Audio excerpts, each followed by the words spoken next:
Bueno, Laparra iturgintza da, Markina Ximenien kokatute dagoen enpresa bat, eta gehixen bat eskaintzen duzkune da, komunen aldaketie, lavabuko grifok aldatu, urri zurixek konpondu, kalderak aldatu eta kolako gehiagoak.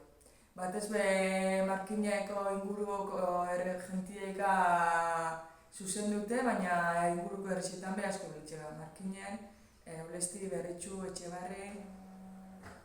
Gure negozio ipintxea gehixen bat bultzatu behitxu, ni langabezizan egon nintzen, da nire nire be, lasteratuko za langabezizan.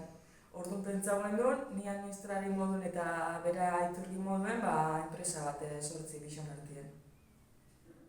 Herrixen gure negozioak arrera hona auki dau, porque inguruen iturrin gitxidaz, falti itxesku, eta orduan oso arrera hona auki dau, eta lan asko dukegu itxeko.